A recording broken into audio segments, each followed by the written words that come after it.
आपको मजबूरीवाद और भ्रष्टवाद के खिलाफ ही तो उनका ये सिस्टम बैठाया गया है यहाँ पर। अब ये जगह यहाँ पर कोई पूछता नहीं था जगह की, और जब से यहाँ आए हैं ये एक शहर के रूप में जारी हो गया है।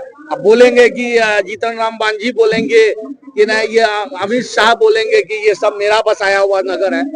ये सब जिस तरीके से आज जीतन राम मांझी का नाम लिए तो आज उनका गांधी मैदान में ये सभा था, लेकिन सभा में जो है लोगों की संख्या बहुत कम नजर आई है, उस पर क्या कुछ कहेंगे? आपको समझ में आ गया होगा आपको रमजान आने वाला है 2-3 दिन में।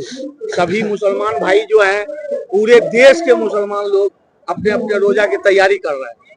रोजा की जो तैयारी कर रहा हो उसको भोज, दूसरा का भोज का चिंता होगा। आप कितनों भोज खिला दीजिएगा तो रोजेदार को उसका चिंता होगा।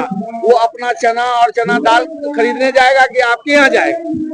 तो ये मैंने एक मिसाल दिया आपको, जब प्रशांत किशोर की पार्टी में लोग आने के लिए तैयार है, वो तैयारी में जुटा हुआ है, तो आपके यहाँ कौन वहाँ महिला उठाने जाएगा? सर, जिस तरीका से जीतन राम मांझी जब भाषण दे रहे थे तो कह रहे थे मेरी बातों को सुनिए, लेकिन लोग जो है लौट रहा, यानी वो जा रहा था अपने घर की तरफ। हम तो वहाँ नहीं थे, लेकिन हम ये जानते हैं कि जब जब देश में क्रांति की लहर आती है तो ऐसा ही होता है। बड़े बड़े राजा रजवाड़ा घर छोड़ के भाग गया, आपको पता नहीं है। बड़े बड़े ऐसे मंत्री हैं जो इस्तीफा दे करके विदेश भाग जाता है। जब बुरा वक्त आता है तो साया भी साथ छोड़ देता है। आपको अभी देख लीजिएगा, ज्यादा दिन का समय नहीं है। प्रशांत किशोर जी ने 6 महीना का टाइम दिया है।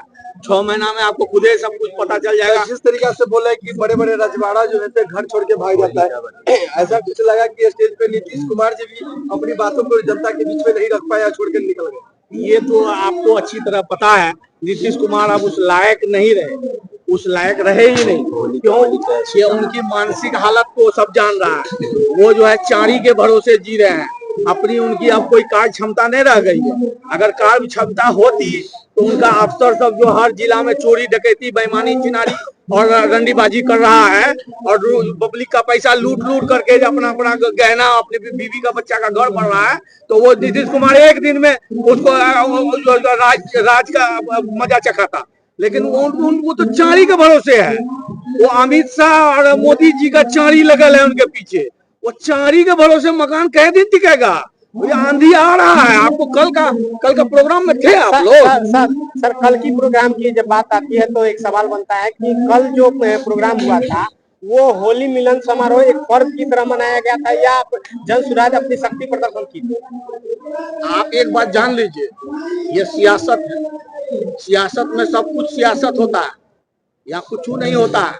तो पर्व त्योहार मोगी बच्चा बीवी बच्चा कुछ नहीं होता है, माँ बाप भी नहीं होता है।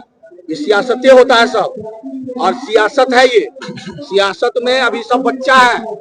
जितनी भी पार्टियां जानते हैं आपको, 2300 पार्टियां आपके हिंदुस्तान में, अभी कुछ हो नहीं है। वो ये अभी तो सुनबे के अभी तो पिटारा खोला कहाँ है? पिटारा खुलेगा। कल थोड़ा सा आपको झलक दिखाए हैं। तो यहाँ सरकार जो है नेट जो है स्लो कर दिया पटना में, जो कि हम लोगों का मोबाइल नहीं चल रहा है। अब बैटरी जो है मोबाइल का बैठ रहा है नेट खींचने में।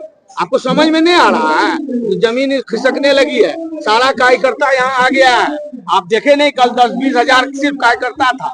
वोटर की बात हम लोग कहाँ कर रहे हैं? वोट की बात कहाँ? अपने विधानसभा क्षेत्र में होली की शुभकामनाएं सर कैसे देंगे? मैं सभी बिहार वासियों को और सभी धर्म के सभी लोगों को और सभी पार्टी के सभी पदाधिकारियों को होली की एवं रमजान और ईद की हार्दिक शुभकामनाएं देता हूं। और सभी लोगों को कहता हूं, ये पर्व जो है ये आपसी भेदभाव मिटा करके गले मिलने का त्योहार है। आपस में मिलजुल करके रमजान भी मनाइए, होली भी मनाइए और ईद में आके सेवैयां भी बंटवाइए। हम तो यही कहेंगे, जिसके पास जितनी शक्ति है उतनी भक्ति दिखाइए। भक्ति सिर्फ खुदा के लिए या भगवान के लिए नहीं है। ये भगवान ने ये जो तंत्र बनाया है बिहार में, दबे कुचले लोगों के साथ अपनी खुशियों को बांटिए। अगर नहीं बांटिएगा तो आपका सब कुछ छीन लिया जाएगा। ऊपर वाले के यहाँ से आवाज आएगी, यही रमजान में आपका तय हो जाएगा। जो लोग भी भेदभाव की राजनीति कर रहे हैं देश में, बहुत जल्द वो साफ होने वाले हैं। जी, आपका परिचय? मैं शाहबुज़्ज़मा भारतीय, एक मैं अमोल विधानसभा 56 अमोल विधानसभा पूर्णिया बिहार से है, जिला सचिव जन स्वराज।